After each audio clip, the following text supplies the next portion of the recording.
Meio-dia, 3 minutos em Surubim. Muito boa tarde, terça-feira, dia 3 de outubro de 2017. Com as bênçãos de Papai do Céu e a proteção divina de Nossa Senhora Aparecida, padroeira do Brasil, estamos chegando para mais um programa especial aqui na Rádio Surubim AM 1520, a pioneira Rádio do Povo. Nesta terça-feira, trazendo já a saudação inicial do nosso companheiro repórter Sérgio Ramos. Boa tarde, Ramos. Sérgio Ramos. Boa tarde, Rogério Silva, Francisco de Assis, o nosso Chico Peninha, e também por aqui o nosso Carlos Galhardo, do blog Visão Surubim.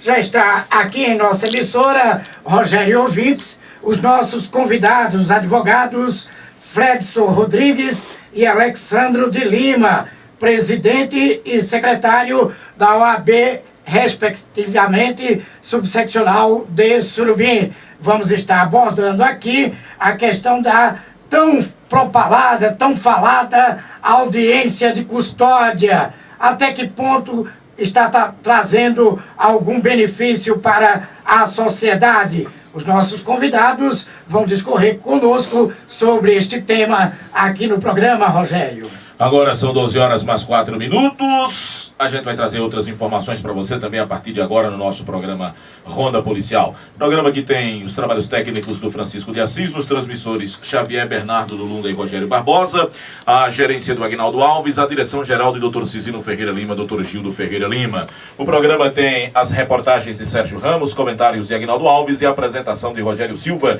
Mais uma vez agradecer aqui ao Carlos Galhardo, que está com a gente acompanhando ao vivo o nosso programa aqui nos estúdios da Rádio Surubim AM.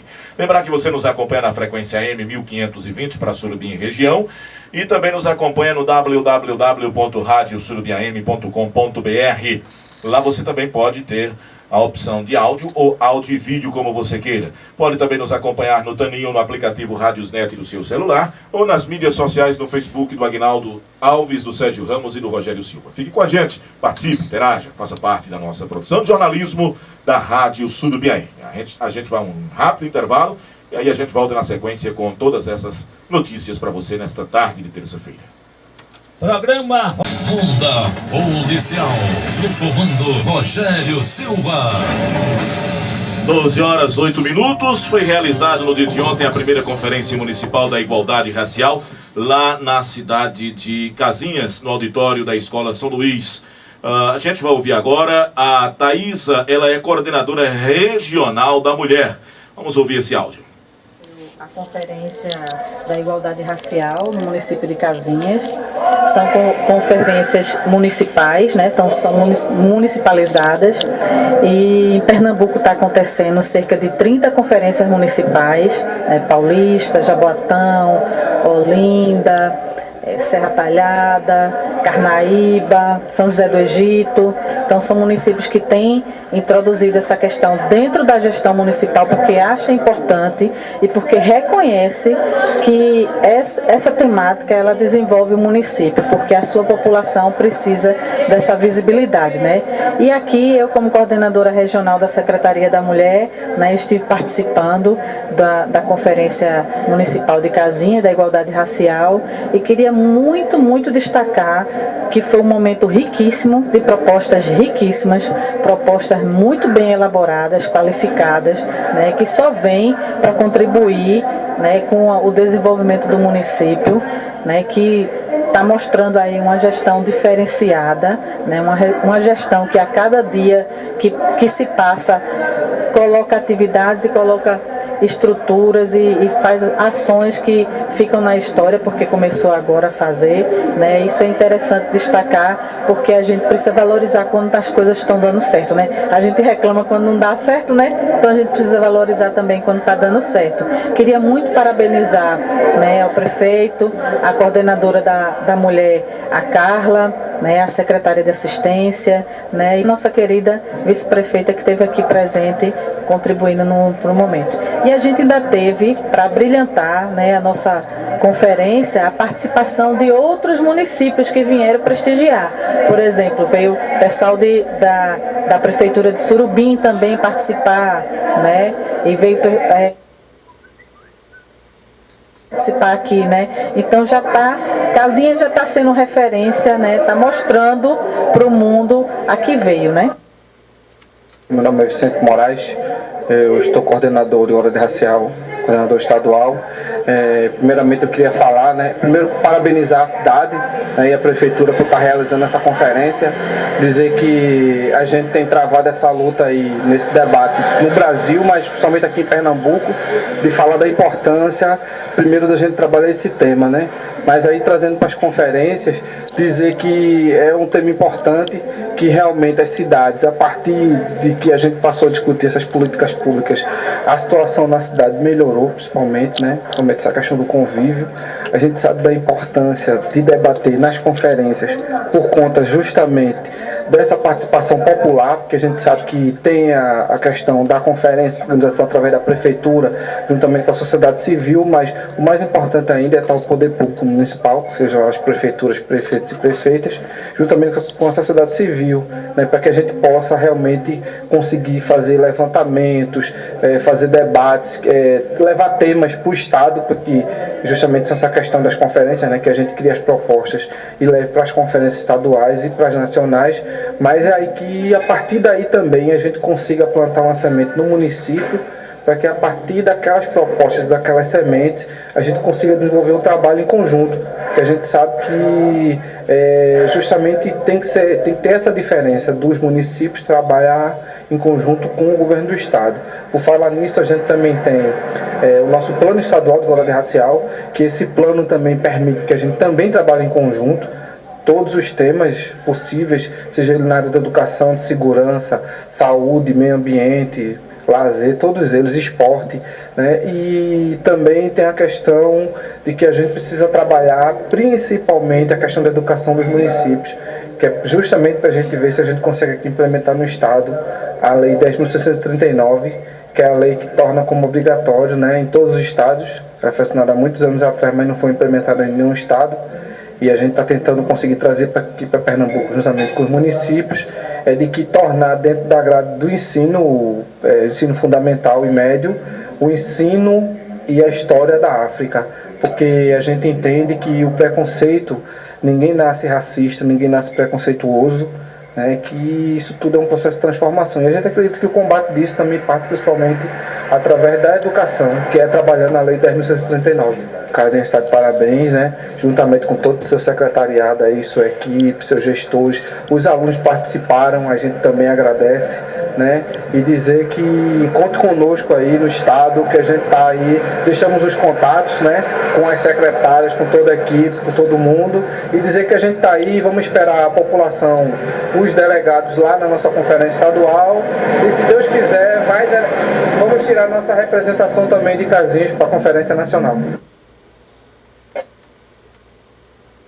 Eu sou Marta Almeida, faço parte da equipe da Coordenadoria de Igualdade Racial, e hoje nós estamos aqui para efetivar a primeira Conferência Municipal de Promoção da Igualdade Racial deste município. Essa gestão participativa, popular e democrata, que vem justamente na efetivação do enfrentamento ao racismo e a efetivação da política de promoção de igualdade racial.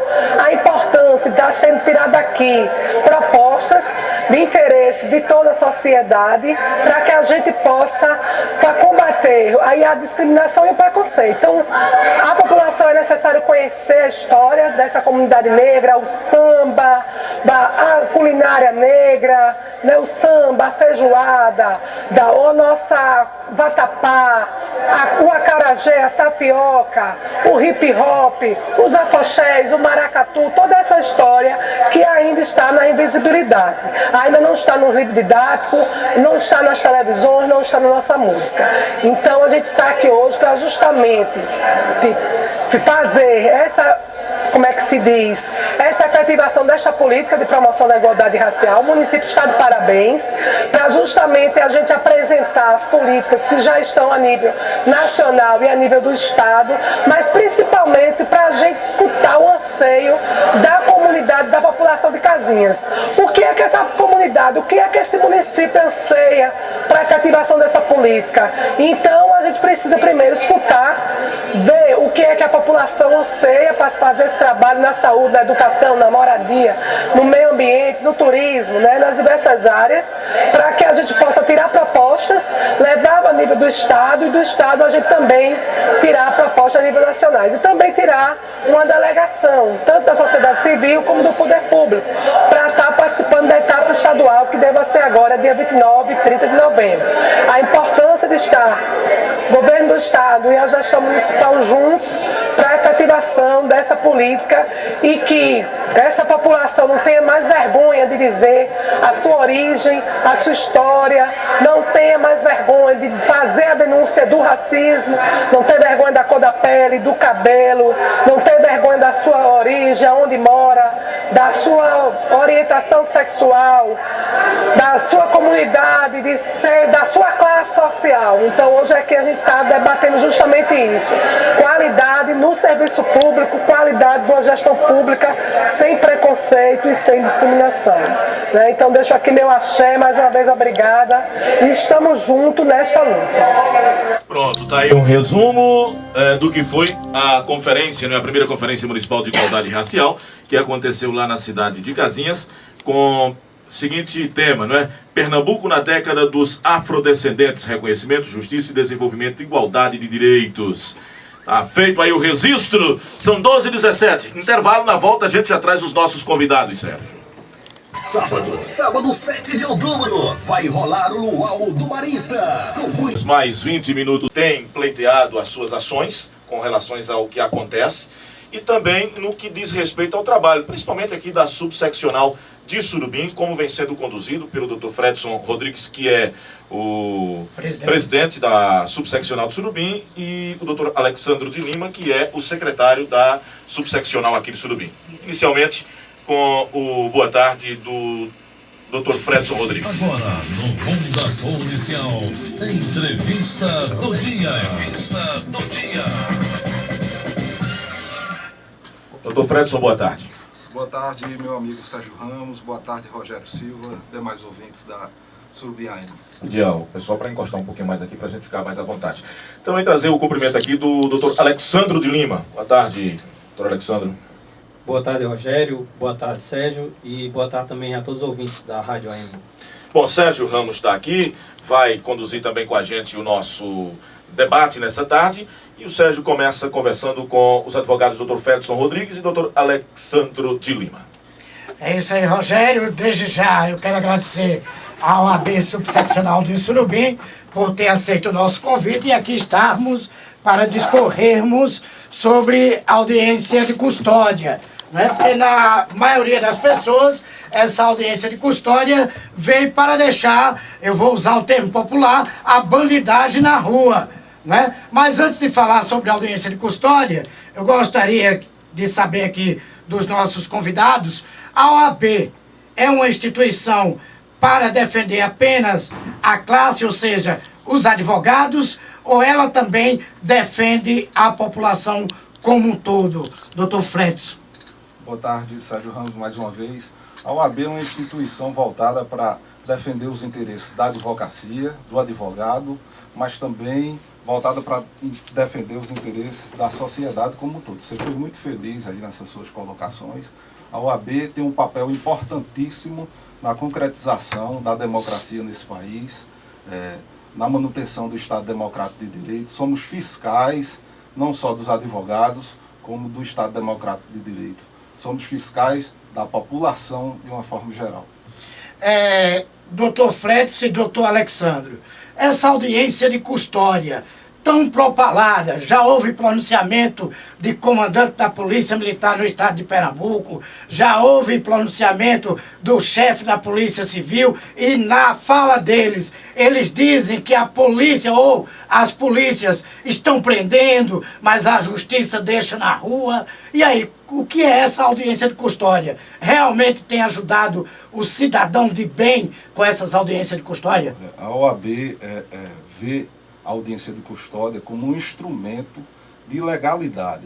A partir do momento que o acusado, não criminoso, o acusado, ele é preso, a audiência de custódia é para que ele seja apresentado a um juiz de direito que vai averiguar a legalidade da prisão e a incolumidade deste cidadão que foi preso. Então, não existe julgamento de mérito na audiência de custódia. O juiz vai observar esses requisitos de legalidade e vai decidir sobre a manutenção da prisão, sobre a necessidade de decretação de uma prisão preventiva ou sobre um relaxamento de prisão. É para isso que serve a audiência de custódia. Quer dizer, o camarada, ele foi pego, vamos supor, estava furtando uma margarina em um supermercado. A polícia botou a mão nele, aí tem que apresentar de imediato. Imediato, no prazo de 24 horas, ele tem que ser apresentado a uma autoridade judicial. Aí, nesse caso, um simples furto de uma margarina, o juiz vai observar a conveniência de mantê-lo preso ou liberá-lo. Saber se houve tortura, saber se houve algum risco à integridade física do acusado e decidir sobre a manutenção ou não da prisão. Doutor Freitas e doutor Alexandre, eu tenho informações que em uma determinada região houve um camarada que foi preso, detido, né? Aí ficou lá, foi para a audiência de custódia, chegou na audiência de custódia, foi decidido que ele responderia ao processo em liberdade, solto. Acontece que essa audiência aconteceu pela manhã. Quando foi à tarde, o camarada foi preso novamente, furtando. E aí, essa audiência de custódia realmente está servindo para alguma coisa?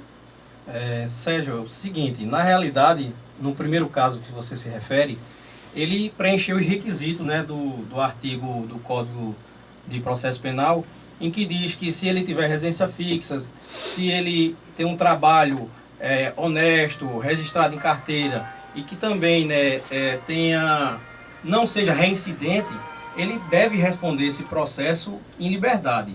Já no segundo caso, certamente ele deve ter ficado preso, né, tendo em vista porque ele já era reincidente. Então, eu creio que nesse segundo caso, ele não responde o processo em liberdade. Essa questão dos crimes, é todo tipo de crime que o camarada é levado para audiência de custódia, ou tem algum crime ou outro que não precisa nem audiência de custódia, o cara já vai direto? Todos os tipos de delitos, o acusado, né, o que foi preso em flagrante, será submetido à sua presença perante uma autoridade judicial. Nós vemos na imprensa, ultimamente, grandes figurões da política nacional, né, tendo que se apresentar a uma autoridade judicial, como aconteceu com o Gedel Vieira, o Eduardo Cunha e muitos outros. Né? O próprio ex-presidente Lula. Justamente, mas o ex-presidente Lula não chegou a ser preso. Ali foi uma condução coercitiva. Já é outra. E qual a diferença, doutor, de uma coisa para outra? Olha, há uma crítica muito feroz por parte da advocacia em relação à condução coercitiva, porque o judiciário e as autoridades policiais, elas devem convocar todo acusado para que compareça a um ato judicial.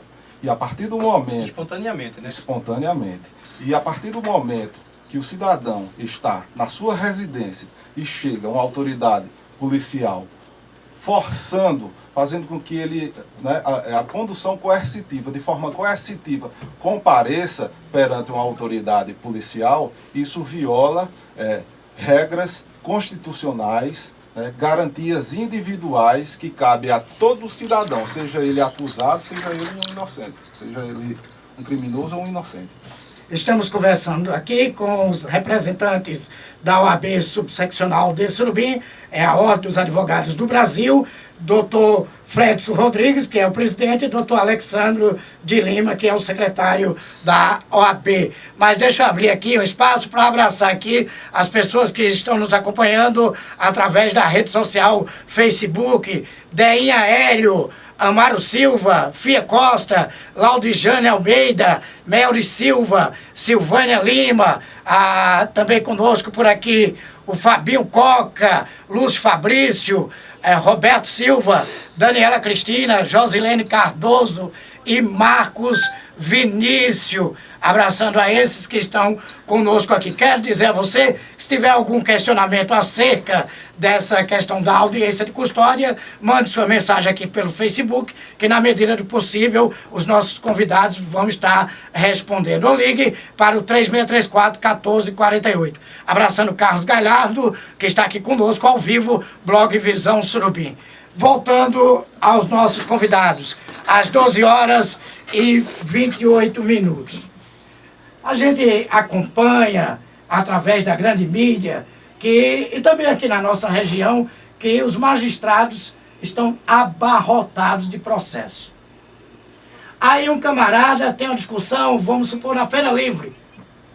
Né? O camarada lá quebrou alguma coisa no banco. E aí, um bate-boca para cá, um bate-boca para lá, a polícia é acionada. Vai lá e não consegue um diálogo, um consenso ali naquele local. Leva-se para a delegacia.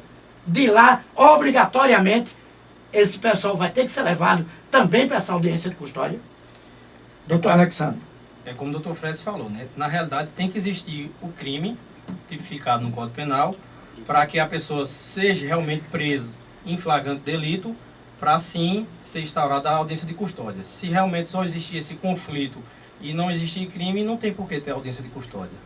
Questão da perturbação do sossego, que é outra coisa gritante. O autor, o causador da perturbação do sossego, ele sendo pego no momento, ele deverá ser levado? O crime de perturbação, na realidade, é um crime de menor potencial ofensivo. E os crimes de menor potencial ofensivo, não existe prisão. O autor do fato, ele vai assinar um termo de responsabilidade na delegacia e ele vai ser liberado e assina um compromisso que vai prestar toda e qualquer solicitação que o judiciário necessitar. Outra coisa, a audiência de custódia, como já está sendo passado aqui, é que o camarada, no máximo 24 horas, tem que ser apresentado na audiência de custódia. Isso foi uma forma que se encontrou para diminuir aquele tempo que se passava, o camarada era preso hoje, ficava lá na cadeia, aguardava 2, 3, 4, 5 meses para poder ter uma audiência. Sérgio, essa audiência de custódia, ela está sendo regulamentada através de uma resolução. A resolução, salvo engano, 213 do Conselho Nacional de Justiça, e ela é oriunda de um tratado ou uma convenção internacional do qual o Brasil é signatário. Se existe uma convenção internacional e o país submete às regras dessa convenção, ele é obrigado, no plano interno, a aplicar o que foi submetido lá na convenção. Então, as críticas são muitas, mas o Brasil, como subscreveu esse tratado internacional, ele passa a ter a obrigação de apresentar qualquer indivíduo preso perante uma autoridade judicial. Então, as regras não são nossas, a regra é no plano internacional. Agora veja, isso acontece nos Estados Unidos, acontece no Canadá, nos países latino-americanos, e por que essas críticas só acontecem aqui no Brasil? Eu acho que a população está mal informada em relação a essa audiência de custódia. Doutor Fred, doutor Alex, eu vou fugir só um pouquinho aqui do tema, audiência de custódia, para perguntar o seguinte. Quando a ex-presidente Dilma Rousseff foi tirada do mandato, houve vários movimentos, várias instituições, e se eu não estiver equivocado, a OAB do Brasil também se manifestou nesse sentido. A OAB, ela também tem esse papel de se manifestar nesse tipo de situação? Como o Fred frisou, né? A OAB tem um papel institucional na sociedade. Tanto no pedido de impeachment que a OAB deu entrada contra a presidente Dilma, mostra que a OAB é apolítica, que poucos meses depois, a OAB, com o mesmo presidente Lamarck, né, o nosso presidente nacional, também entrou com um pedido de impeachment contra o presidente atual, o Michel Temer. Isso demonstra que a OAB é uma instituição que não tem partido, certo? Que existe entre a OAB e a sociedade um diálogo, e ela está em prol da sociedade, querendo o bem-estar da sociedade, independente de quem esteja no poder. Voltando não, ainda falando nesse lado, a OAB, ela tem por obrigação fiscalizar todas as situações. Por exemplo, uma pessoa que está, eu vou dizer, advogando, mas não tem OAB. Ou seja, ele prepara a petição, ele prepara isso, aquilo, outro, e a OAB toma conhecimento. O que é que a OAB faz com esse tipo de pessoa? Isso pode ser caracterizado como um exercício ilegal da profissão. Nós somos uma instituição que regulamenta a atividade do advogado. A partir do momento que um cidadão comum não goza das prerrogativas de sua habilitação, ele está causando, praticando um delito, que é previsto no Código Penal, chamado exercício ilegal da profissão. Então, isso tem que ser levado ao conhecimento da autoridade policial para que as providências sejam tomadas.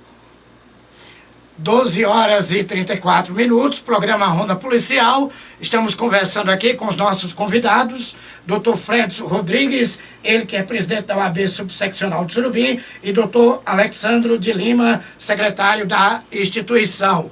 Deixa eu abraçar aqui o José Roberto, conosco aqui, a Neném Santos, o Luiz Bezerra de Salles, ele diz: boa, amigos, que Jesus Cristo vos abençoe. Amém. A Jocicássia Barbosa, também com a gente.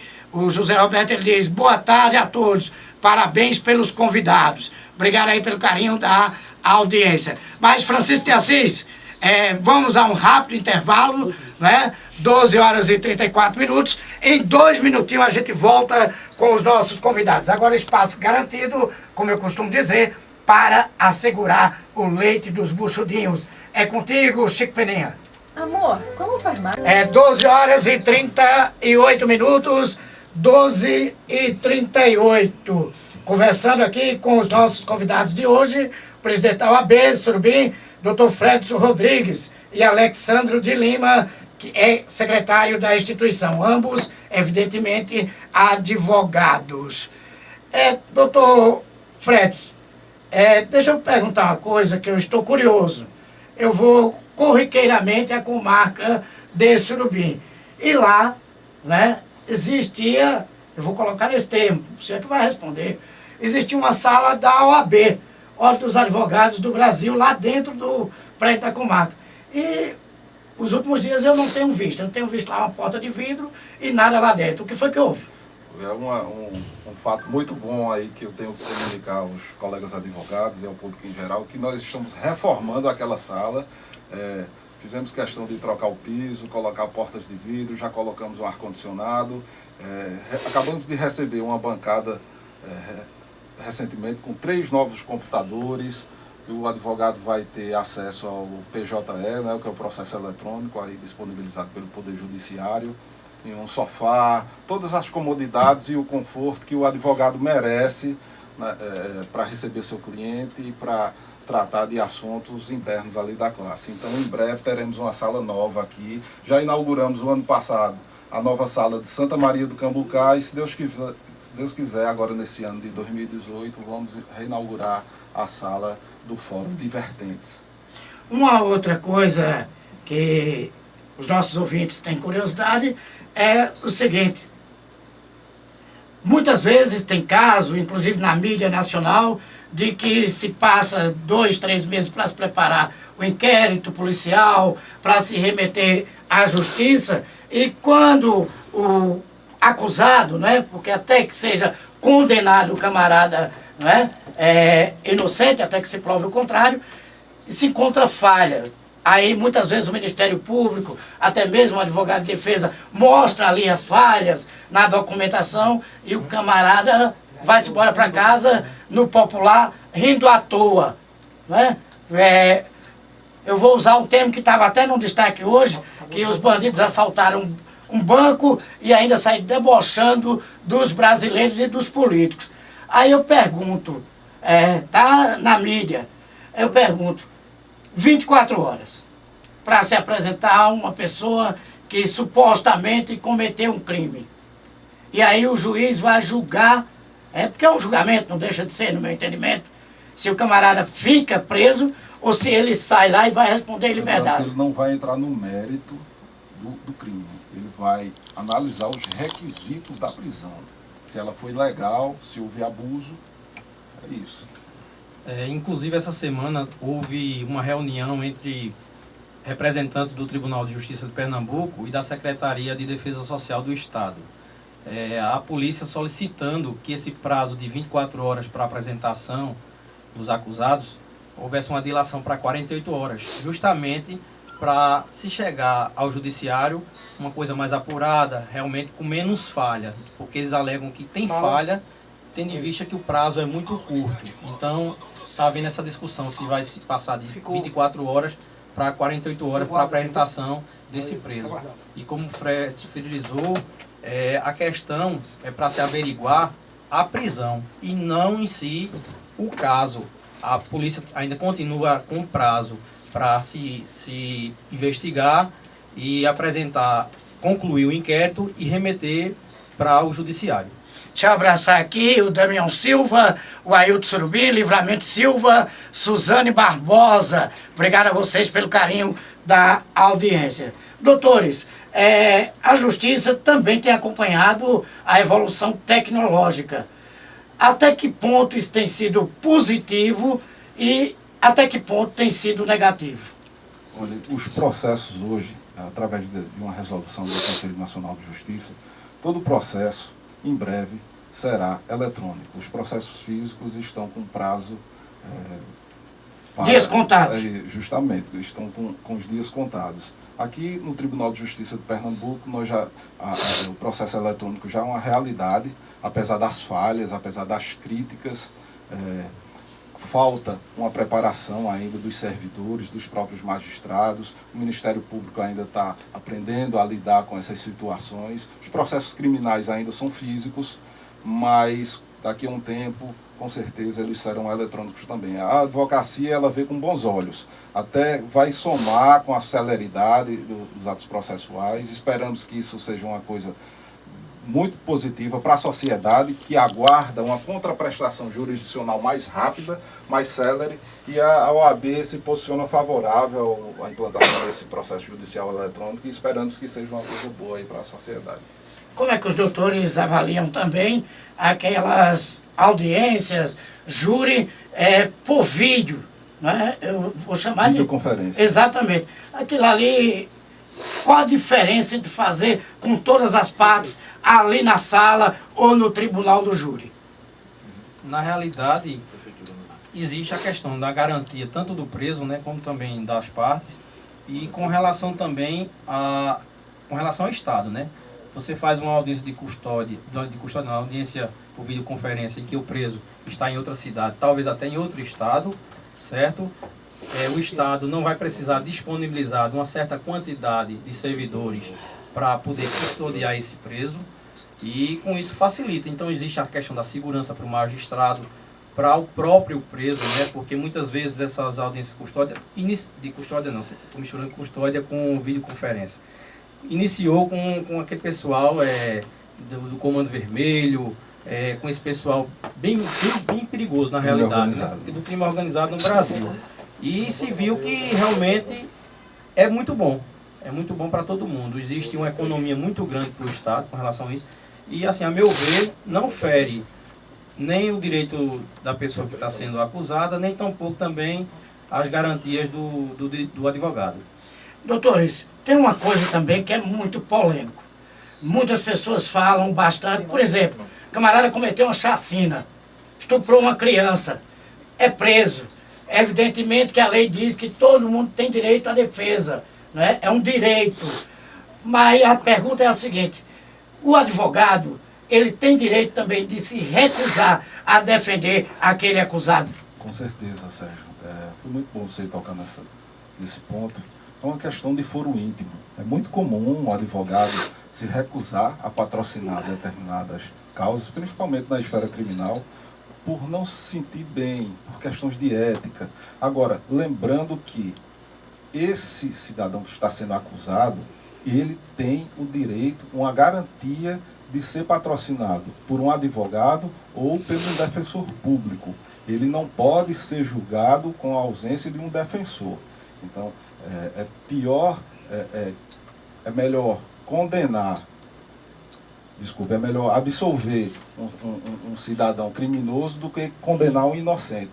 E para que isso aconteça, ele necessariamente tem que estar acompanhado de advogado ou de defensor público. É o chamado em dúvida pro réu. Exatamente. Muitas vezes até o senso crítico faz com que ele diga assim, não, mas o cara é confesso, não precisava nem de não ter advogado. Muitas vezes o cidadão de bem também se envolve em crimes. Eu posso sair daqui da rádio e daqui a pouco atropelar uma pessoa lá na frente e eu cometi um crime de trânsito. Então, eu vou precisar de defesa. Então, não é só o bandido que precisa de defesa. O cidadão comum também precisa de defesa. Até porque o judiciário pode errar. O Ministério Público na denúncia pode errar.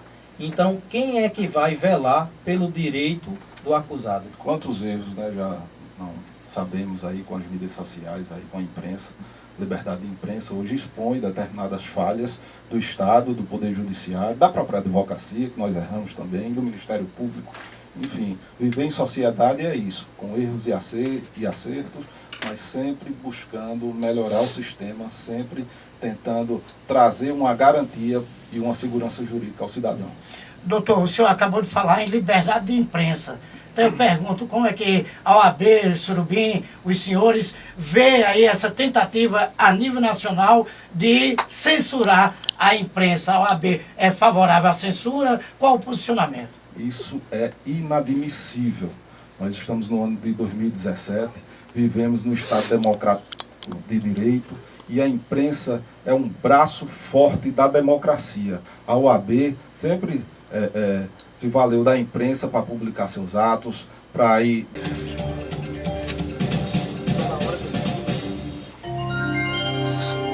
Sou eu mesmo, até que prove o contrário. 12 horas e 53 minutos. Não tem